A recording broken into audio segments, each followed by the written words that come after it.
America তাদের গণতন্ত্র চর্চা করে তাদের ওই আটলান্টিকের পার পর্যন্ত। এটা যখন পার হয়ে যায় তাহলে কি আপনাদের গণতন্ত্রের সংজ্ঞাটা বদলে যায়? আজকে আমি বলি যে দেশটা আমাদের কথা কথায় গণতন্ত্রের সবক দেয়, আর আমাদের বিরোধী দল থেকে শুরু করে কিছু কিছু লোক তাদের কথায় খুব নাচন কোদন করছেন, উঠবস করছেন, উৎফুল্ল হচ্ছেন। হ্যাঁ, তারা যে কোনো দেশে ক্ষমতা উল্টাতে পারে, পাল্টাতে পারে, আর বিশেষ করে মুসলিম দেশগুলি তো আরো বেশি মানে কঠিন অবস্থার মধ্যে দিয়ে যাচ্ছে। আমরা নিজের পায়ে চলবো, নিজের দেশকে আমরা গড়ে তুলবো, কারো মুখাপেক্ষি হয়ে না। কে আমাদের ভিসা দেবে না, কে আমাদের স্যাংশন দেবে, ও নিয়ে মাথা ব্যথা করে কোনো লাভ নাই। কথায় বার্তায় আপনি স্যাংশনের ভয় দেখাবে, আমরা ভয় যুদ্ধে বসে থাকবো কেন? আমরা মুক্তিযুদ্ধ করে দেশ স্বাধীন করেছি। যারা আমাদের সপ্তম নৌবহরে ভয় দিয়েছিল, আমরা সেটাও পার করে বিজয় অর্জন করেছি। এই কথা ভুললে চলবে না। এই আত্মবিশ্বাসটা নিয়ে চলতে হবে। আত্মবিশ্বাস থাকলে যে কোনো, ঠিক আছে, এক বেলা খেয়ে থাকবো, তাতে অসুবিধা নাই।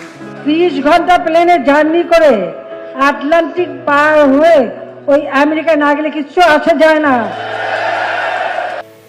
আমি তো এটুকু বলতে পারি যে আমি জাতিপিতা বঙ্গবন্ধু শেখ মুজিবের কন্যা। আমার হাত থেকে এই দেশের কোনো সম্পদ কারো কাছে বিক্রি করে আমি ক্ষমতা আসতে চাই না। ওই গ্যাস বিক্রির মুসলেখা দিলে আমিও ক্ষমতায় থাকতে পারতাম।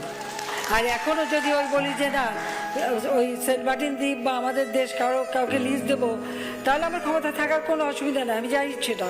কিন্তু আমার দেশ সেটা হবে না। আমার দেশের মানুষকে ভাগ্য নিয়ে আমি কাউকে খেলতে দেবো না।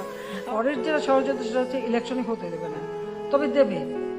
আর আমার ক্ষমতায় আসতেও অসুবিধা হবে না যদি আমি বাংলাদেশে কারো এয়ারবেস করতে দিই, ঘাঁটি করতে দিই, তাহলে আমার কোনো অসুবিধা নেই। আসলে বাংলাদেশের ভৌগোলিক অবস্থানের কারণে এখানে চায় কেউ কেউ যেখানে এমন একটা সরকার আসুক যারা তাদের পদলেহন করবে।